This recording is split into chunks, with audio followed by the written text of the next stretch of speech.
Hi, I'm Dr. Hackie Reitman. Welcome to another episode of Exploring Different Brains. I'm very excited today because we have as a guest Haley Moss, and she is quite the attorney, but wait till you hear her story.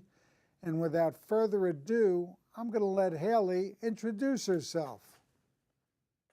Hi, Hackie, and hi, everybody. Thank you so much for having me on Exploring Different Brains. My name is Haley Moss. I am an attorney, as Hackie mentioned. I'm on the autism spectrum myself. I was diagnosed at age 3. I recently graduated from the University of Miami Law School back in May. I passed the Florida bar exam, just began practicing law here in Coral Gables, Florida. And that's a little bit about my professional career. Outside of that, in autism advocacy, I have written 2 books. I am an artist, and I love getting to talk to people and share my experiences through writing and speaking and just connecting with others. What don't you do? You got a pretty full dance card there. Why did you choose law? I chose law because I wanted to be able to make a difference. And I thought that I would be able to do that because I realized that there's a lot of things to be done in terms of policy, in terms of families, in terms of just everything, is that law is something that really affects our lives. And it also is a field that plays the things that I enjoy. I love to write and I love to talk. And the legal profession is a lot of writing and a lot of speaking. Tell us about some of the obstacles that you encountered along the way. Where to start? That's the real question. I was nonverbal when I was first diagnosed. I didn't start talking until I was 4.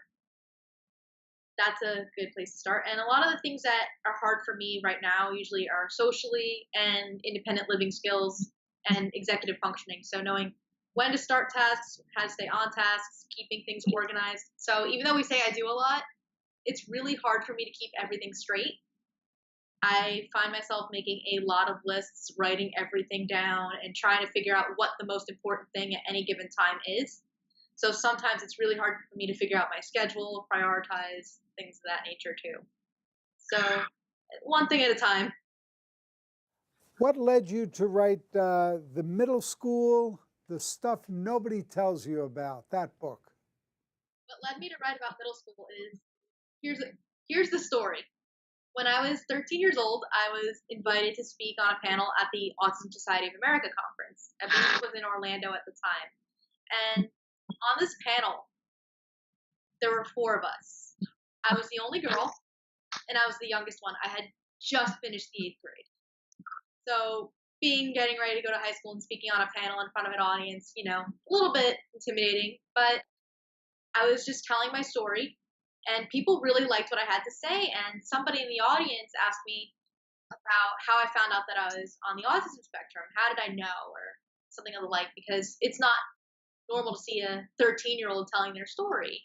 So I was explaining to the audience how I found out at age 9, and I found out because my parents explained it to me like Harry Potter, because at the time I was obsessed with Harry Potter.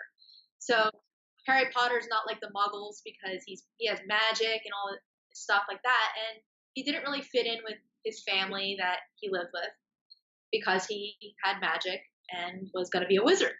And my mom explained it is just because Harry was different doesn't mean that he was less. He was just different. And as we saw in all the books and movies, Harry was really cool. So it could be extraordinary, just like Harry Potter. So even just explaining that autism for me was always a very positive experience. And at that conference is how I actually was in touch with AAPC, who published the middle school book. And being someone who just finished middle school and went to 3 schools in 3 years, I had a lot to say. And now if we fast forward to your next book, tell us what led up to that.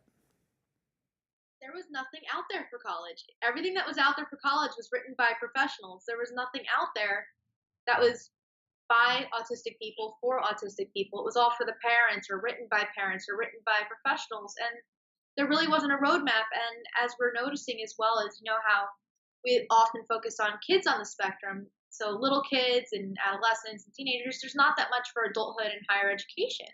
So I was realizing there is so much that I'm able to share. And transitioning to college is hard for anyone. It doesn't matter who you are. Going from possibly living at home and being a high school student to getting to go be a real adult and live in a dorm or move away or have to balance a schedule and maybe even do laundry for the first time. It's a lot to get used to. And there's just so much that I wanted to be able to hopefully make it easier and be both a resource and a friend to those who are thinking about college in their future, especially those on the spectrum, to know that one, it's possible because somebody else did it, and two, to hear wisdom and a little bit of guidance from somebody who went through it. Because I look at it when I write, and I wrote that book, I looked at it as what is the advice that I would have wanted to hear? What would I would have wanted to hear a year ago? Because I started writing that book during the end of my freshman year. So I was thinking, what would I have liked to have known a year ago? And that's the information that I wanted to give. How did you choose the firm that you're with? I chose where I'm at because I actually got extremely lucky. I met one of the former partners at my firm by pure chance, and we just connected instantly. They brought me in for an interview. I got along really well with everybody. The managing partner at my firm has a son on the autism spectrum as well, so we got along really quickly and had something to connect with. And everybody where I work is very pro neurodiversity and very excited about it. So I feel very accepted. I worked there my second summer in law school, so the summer of 2017. So I knew who I'd be working with, where I'd be working. I knew a lot about it from being a summer associate. And I knew after that it was a great fit. So I was very excited to get started once I got to begin doing official lawyer stuff. What kind of law do you practice? I work in healthcare litigation. What drew you to that? What drew me to healthcare is that healthcare affects everybody. And as we know that there's different issues with people with disabilities in healthcare. So I realized that it just affects every aspect of our lives. And I just think healthcare is super interesting. I'm learning a lot. And that's honestly, at this point in my career, I'm really excited to learn, be part of a team, and just know more about the practice of law as well. And tell our audience the name of the firm that you're with. I work at Zuppano Patricius. Great. And what is their website? zplaw.com. Oh, cool. Glad they made it short. Huh? Let's change topics a little bit. Let's talk about your art. I love talking about my art.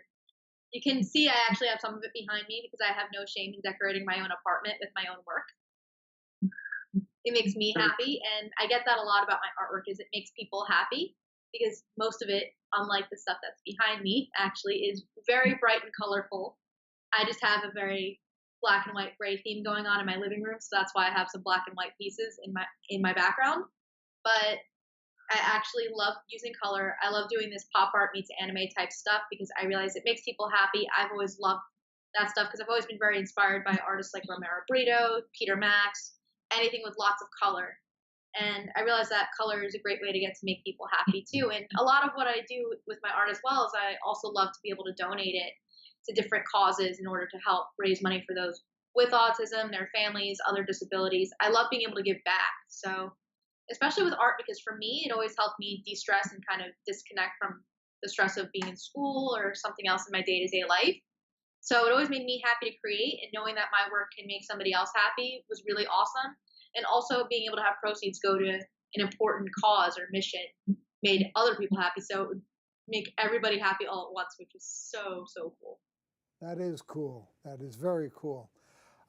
What is the biggest piece of advice you might give to someone in our audience who's on the autism spectrum? I think the biggest piece of advice I like to give is first, be proud of who you are. There's nothing bad about being autistic. I mean, it's not always easy. I'm not here to say that your road is going to be sunshine and roses, but I do want to say that you have a very unique perspective of how you see the world, and it's beautiful. Nobody can take that away from you. That being said, you also, unlike a lot of other people, are probably incredibly self-aware. So you probably know your strengths and weaknesses better than anyone else. And in that case, I say explore your talents, know what makes you who you are, and embrace it. How can our audience learn more about you? You can visit my website at haleymossart.com. You can also follow me on social media. So I'm on Facebook, Twitter, and Instagram, also at Haley Moss Art. Haley, is there anything we haven't covered that you'd like to discuss? I think we got through quite a lot of stuff. Do you do any creative writing? Okay, I mean, I do write autism stuff for other publications, so I've written for places like Huffington Post before. But as far as creative writing and fiction, I write poetry, but I don't really publish it or share it too much. And what is the poetry about? Honestly, for me, it's just sometimes a way to put thoughts on paper that I don't know how else to make sense of, and sometimes just because it feels good. What are your other interests? Outside of autism world and being an attorney, I love getting to just spend time with family. I love getting to do art, as you know. I actually very recently began my fitness journey, so I love getting to go work out and spend time in studios with other people, something that I geek out about a little bit too. I love reading. I love hanging out by the pool. Probably one of the greatest things in Florida is that it's nice out all the time, so I'm quite the pool bum when I have a bit of free time. What's one thing people with autism should know about the law? That there are safeguards to protect you. I don't practice in the area of ADA or disability law, but there are certain aspects of legislation that I do know about, such as the IDEA in education, Section 504, and the ADA. So all of those interact with your life and can actually help you. You know, the way I'm seeing it is that all of these different silos, autism here and Down syndrome there, and then you have Alzheimer's over here, and you have PTSD and mental health issues. Many of the same tools and many of the same challenges are in all of these silos. So we're trying to get everyone to play nicely in the sandbox. I absolutely agree with that. I am not a fan of the my disability could beat up your disability type attitude that some people think that everything is very separate. Everything is together, especially when we talk about the law, is all these different safeguards don't discriminate based on your disability. What advice do you have for parents whose child may be on the autism spectrum? Is to just be supportive. I am very lucky that my parents are my biggest cheerleaders. I know not everybody feels that way about their parents, but my parents are my biggest cheerleaders. I'm super close with my family. I love them to death. I would not be talking to you if it weren't for the time they spent with me, the interventions, the support, the love, all of that good stuff. So one thing my parents did that I also love is, one, neurodiversity and autism is always seen as a strength and not a weakness in my house. And we also said to explore talents, and I was encouraged to explore things that I was interested in and loved. So even just being able to explore, I think, and letting your kids explore and giving them the tools to explore their talents and gifts to this world is so important, and you will be constantly surprised and amazed by what you find. Do you have any siblings? I'm the only kid. Oh, you're the only child. Ah, that's a good job if you can get it. It's a great job. It's also fun. It's also been fun sharing with dogs my entire life because we've always had a dog. What do you consider your biggest challenge going forward? For me, I'm still obviously transitioning into having a full-time job and not being in school. It's still really weird not being in school sometimes because I still have friends who are in school, and I also am around the university sometimes and it's not too far from me. So even just not being in school is kind of a little bit of a challenge. It's like, oh, okay, yeah, I don't have homework to do when I get home. And that's pretty cool, though, I'm not going to lie. But it's also, okay, here's what I have to do at work. Here's a lot of that is my ongoing challenge, is being able to prioritize what's important and getting into a new routine, which, you know that obviously starting a new job, starting a new school, all that stuff are all huge transitions in life. And for someone on the spectrum, transitions are always a lot bigger feeling, even if it's something small. To a neurotypical person, it's still pretty big for us. So even just finding that rhythm every day is a little bit of a struggle, but I'm getting there. Tell us more about your Huffington Post articles. I started writing for the Huffington Post while I was in law school. Needless to say, it made me very interesting at law school.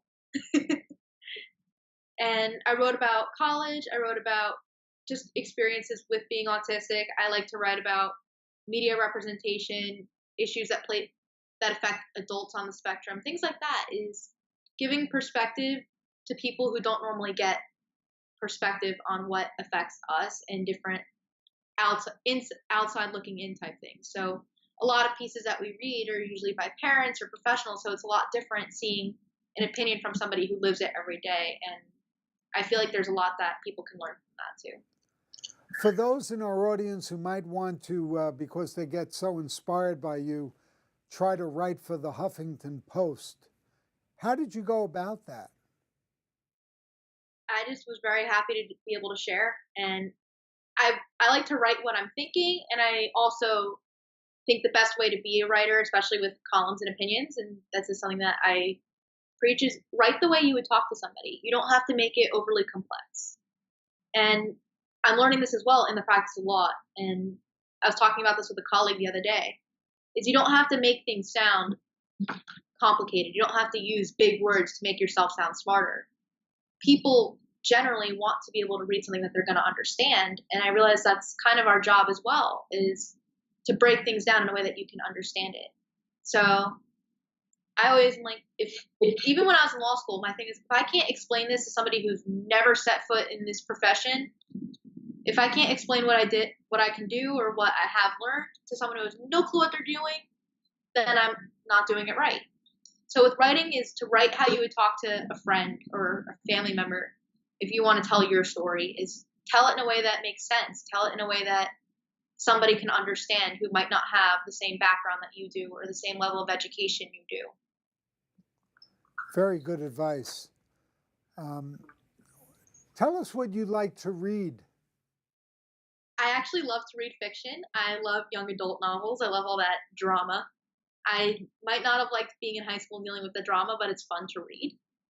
So I really like series like 2004. I love Jodi Picoult books. I love just reading. I love to read whatever I can. I usually try to go for the New York Times bestsellers because I usually think there's interesting stuff.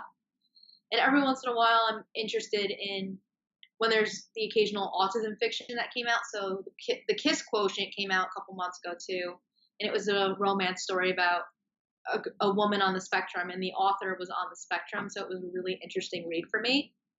I didn't get a chance to do a formal review of it or anything, but it was something that I did think was a very, very interesting to see a own voices type fiction.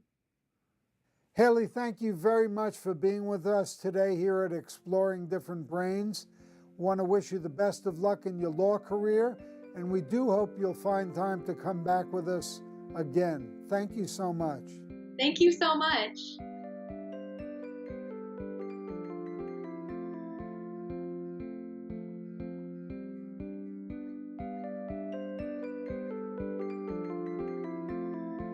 Exploring Different Brains is a production of Different Brains, Inc. For more information, visit us at differentbrains.org.